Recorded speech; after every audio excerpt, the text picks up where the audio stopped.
Bridget, we're just looking out for Dwayne. Okay, there's Dwayne joining us now.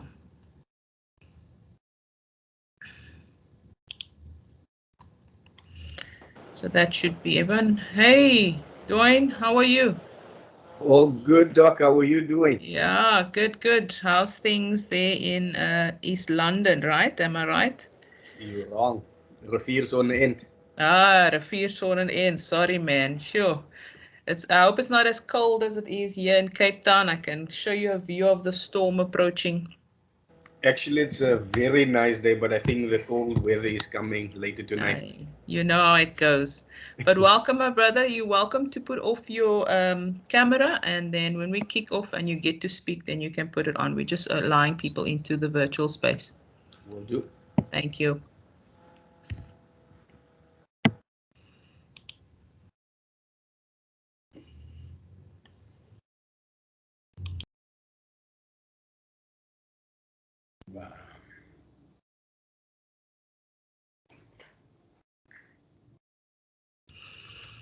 Good morning, everybody. We are just allowing a minute or two just for people to join. We know the last session ran over time, so let's just allow 2 more minutes for people to join.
Okay, good morning, everybody. Welcome to the session focused on youth as part of our offering at the Winter School for 2021.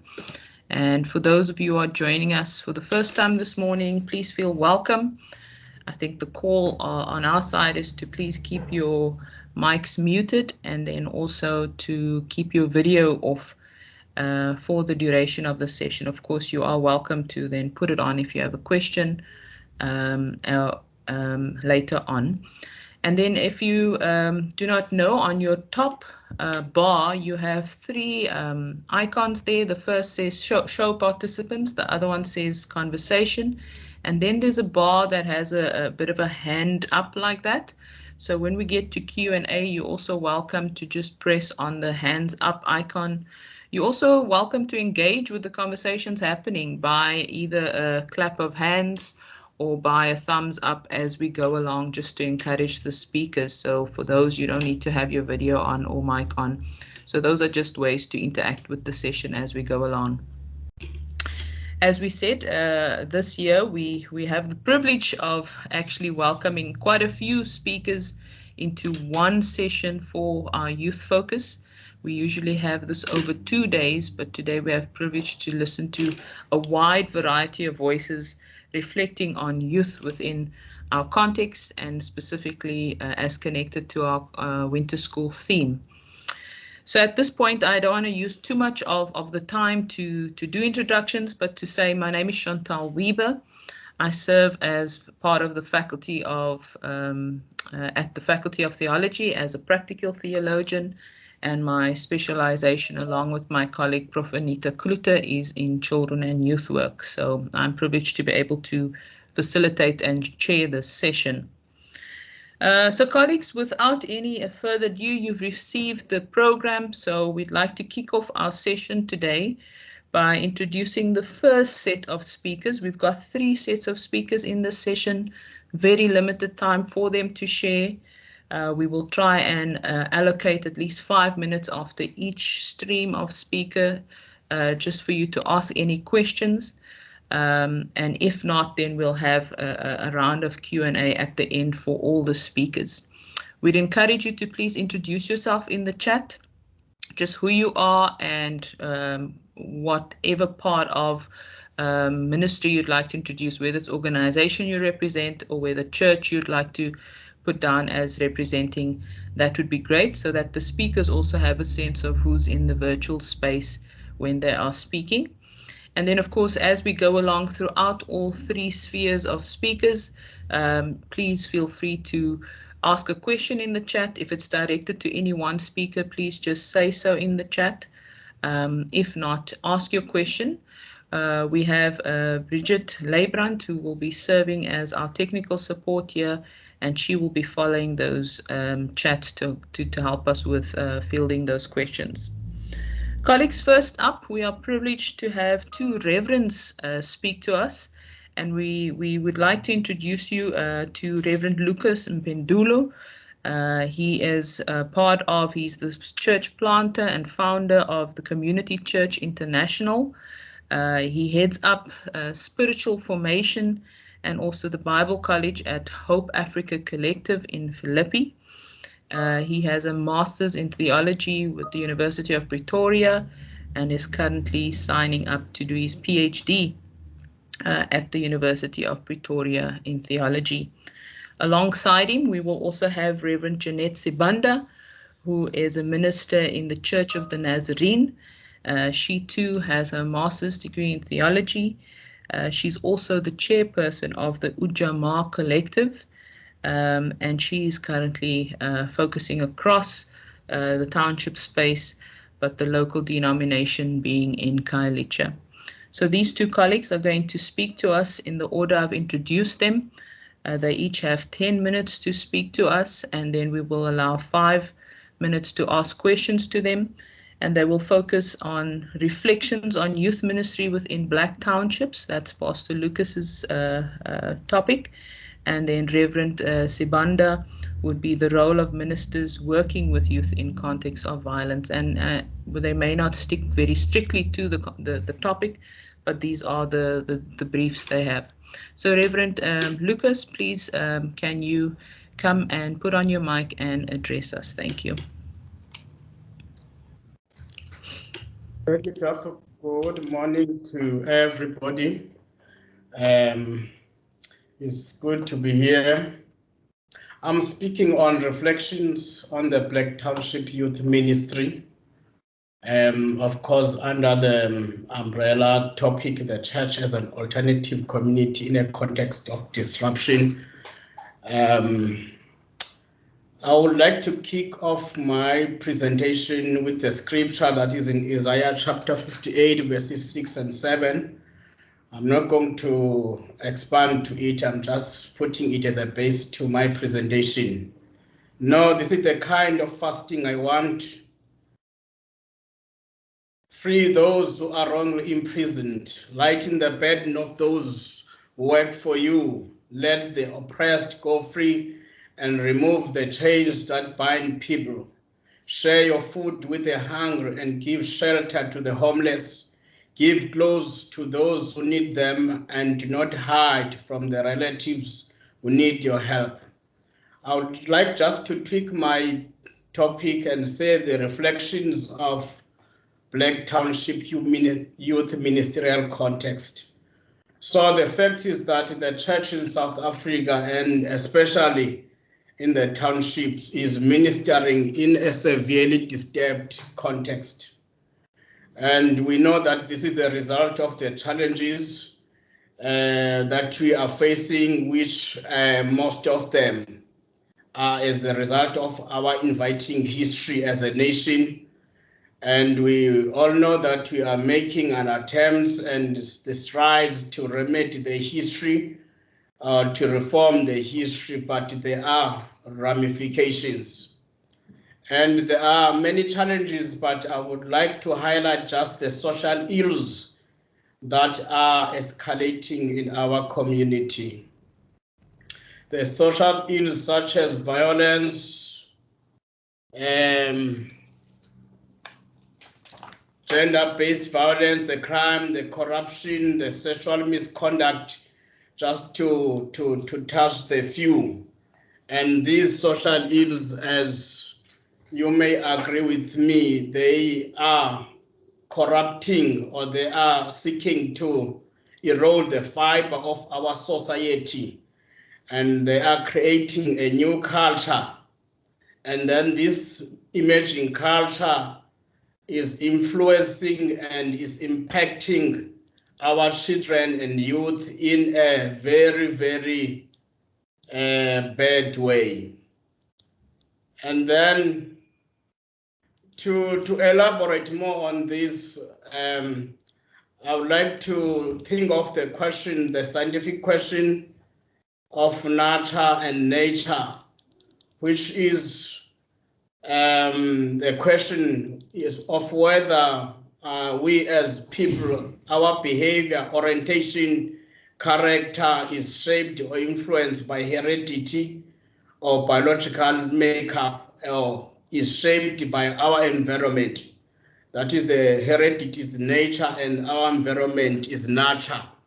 And then the personality theorists, they are pulling in from different directions when they try to answer this question of nature and nature. Freud, for instance, Sigmund Freud, believes that all behavior is motivated by a biological energy or instincts.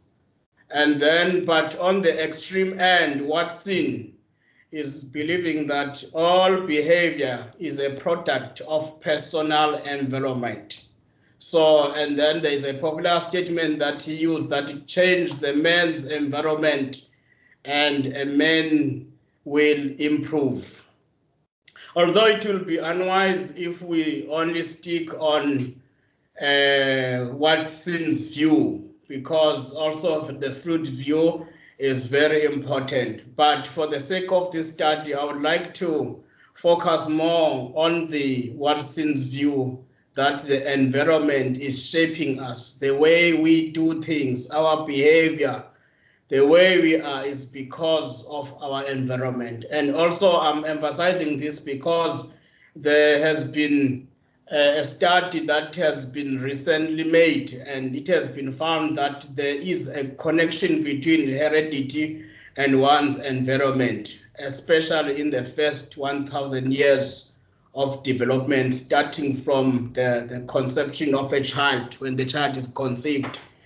And then, if then we agree with Watson and the developments that have been made, you can see that our children and our youth are in a danger.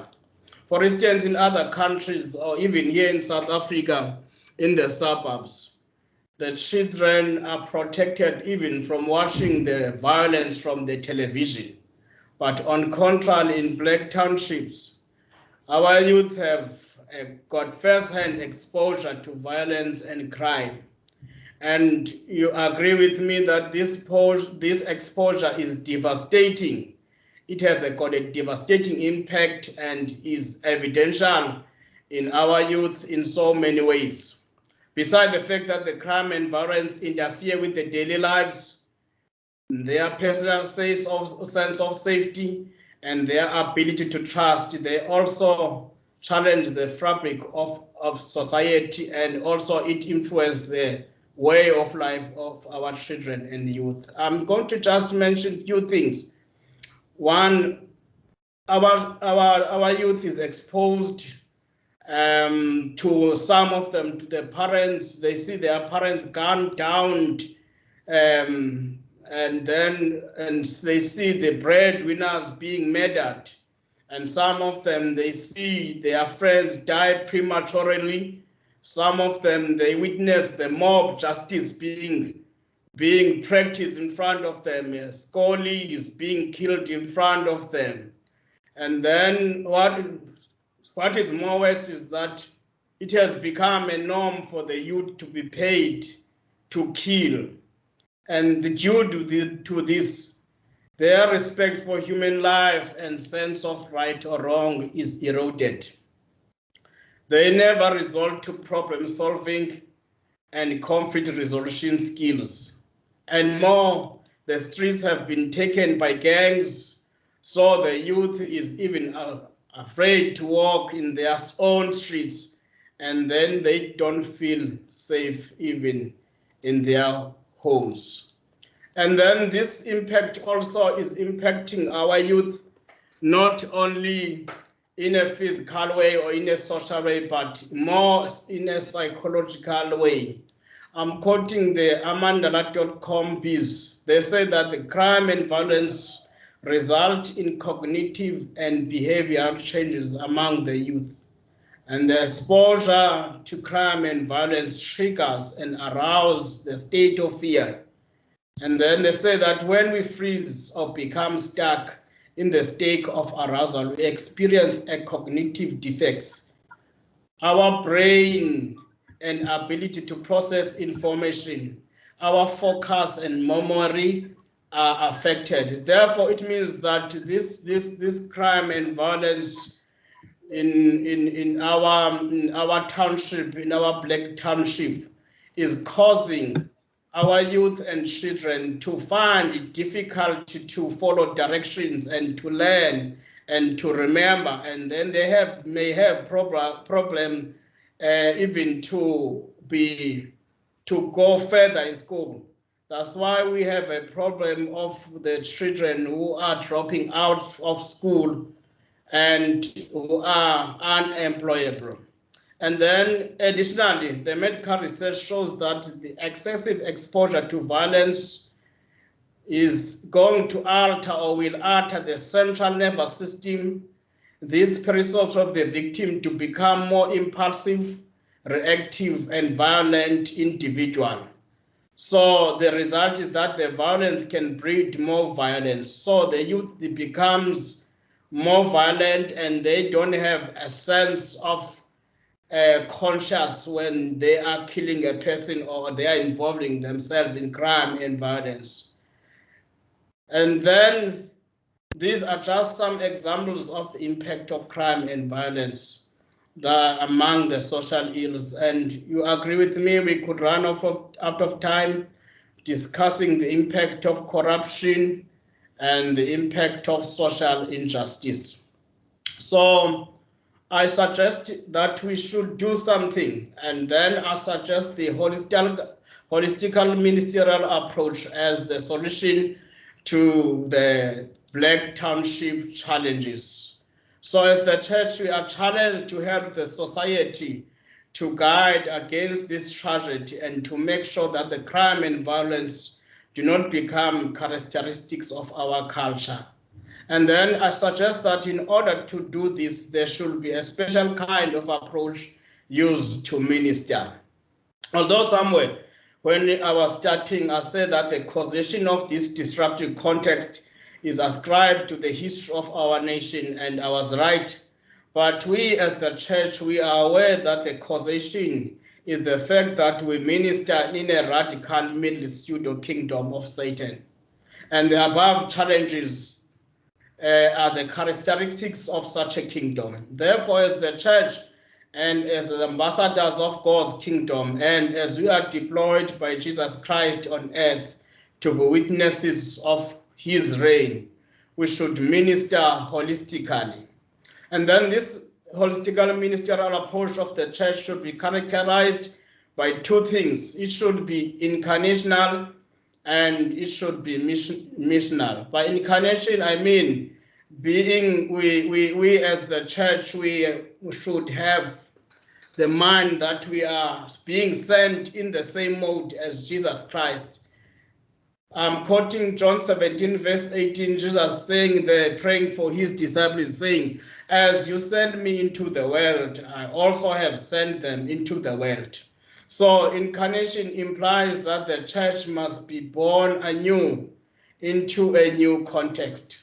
So, and then missional is being a ministerial approach where the church seeks to live as God's people in a fallen and ever-changing world, in a pseudo-kingdom of Satan, and be the witness of the kingdom of God.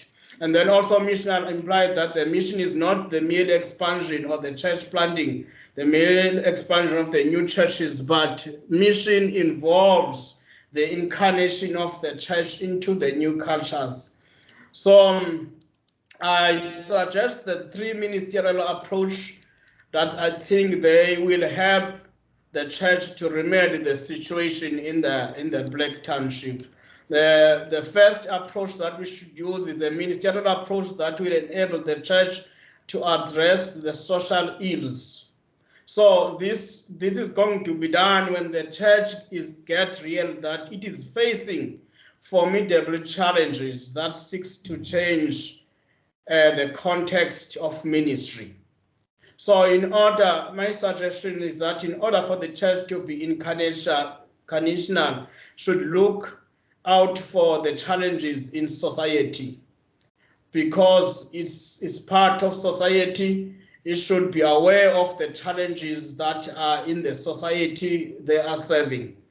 And then having identified the challenges, the church should adapt its vision and mission so that it can be able to address these challenges, so that it can be able to devise the strategies to permeate the society's basic values in order to address these challenges.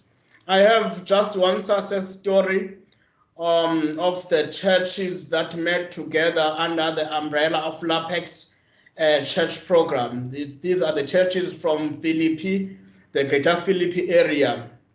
They decided that they want to tackle head on the crime in their area. And then this LAPEX church program was launched in 2012, and they were doing a great job working with SARS, and they were doing the anti-crime campaigns. And those anti-crime campaigns, they proved to be very, very successful.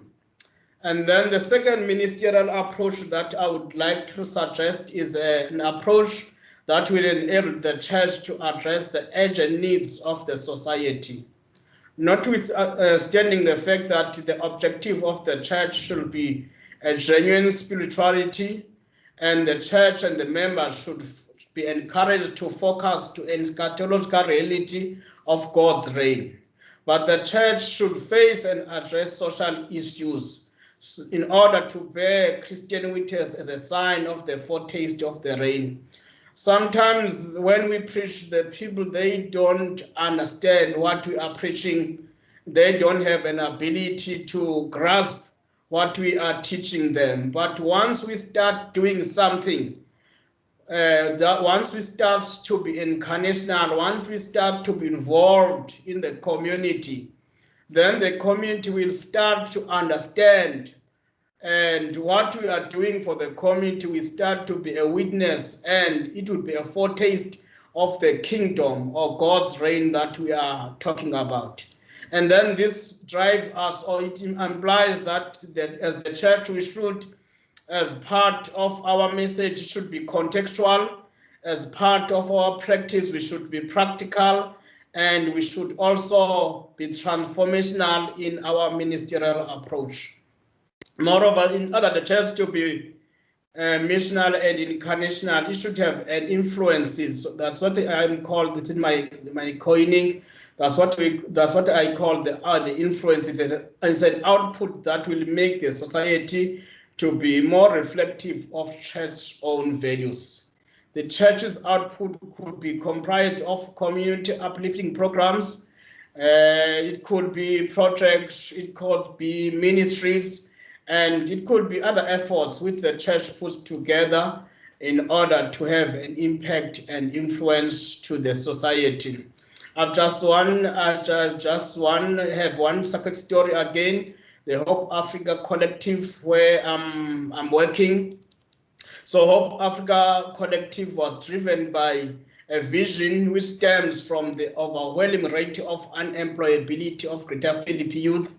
And since 2012, they have been providing short-term courses to young people from ages 18 to 35 years who are unemployed and not formally educated and not in training the need youth. And then these short-term courses empower youth with workplace readiness and entrepreneurial mindset and skills. What Hope Africa is doing is very plausible. And moreover, Hope Africa is working with True Spiritual Formation Department, is working with the churches around. And we take the youth from the churches around who are unemployed, and then we train them, and then we output them to the churches again so that they can add value to the church and to their families. And then the last ministerial approach, I'm running out of time, the last ministerial approach that I want to suggest is an approach that will enable the church to provide the emotional healing. And then above, when I started, we spent a lot of time discussing the psychological impact of violence and crime to our youth and children. And then it is just worth highlighting just the two, that one is when he is exposed to crime, he has got a cognitive deficit, that is inability to learn and process information. And then the crime also caused the altering of central nervous system and the development with consequences to impulsiveness, reaction, and violence. And then we haven't not touched the psychological impact of sexual misconduct, and especially of rape, and the psychological impact of social injustice. So there is a lot that is going out there to the context that we are ministering to. The church and the youth that we are dealing is emotional wounded severely. The anxiety disorder has become the norm and culture of our society. And what pains me is that the church is ignorant of even the existence of the anxiety disorders. It's unlike Jesus. Jesus, while here on earth, he ministered to the psychological oppressed of the day, like the man that was staying in the tombs in Magadara. And then, although the fact of the existence of demon forces that might influence and sometimes possess human beings, it is the fact they exist. But the church should be mature enough to be able to discern between demonic influence and anxiety disorders. The church should not label every sickness as demon possession, but should seek a ministerial approach that will be liberative to the emotional wounded. My suggestion is that the pastor and the people he is working with should look at that they intentionally start a counseling program.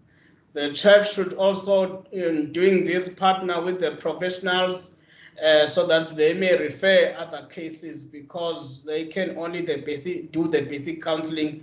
Other cases, they need people who are trained for that, special trained for that. So I just have another success story, an initiative by Community Church International, the Listening Ear Program. The Listening Ear Program was established in 2008, and then it is providing emotional support to the people of Samora Machel through counseling. And then the focus is in intercultural narrative and marriage counseling. And then these services are given free of charge to the community members and school learners who need them most. And then we don't regard this political affiliation and religious affiliation. So in conclusion, it is my conviction that the church exists for the society, and it is the salt and the light, and therefore should be incarnational and missionary. Thank you. Wow, thank you so much, Reverend Pendulo.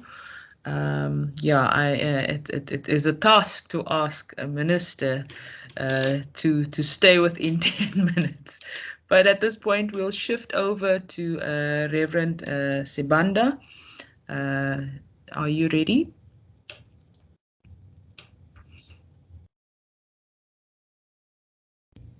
There we go. Yes. Welcome. Thank you. I'm going to try to be as short as I can. Okay, let's see.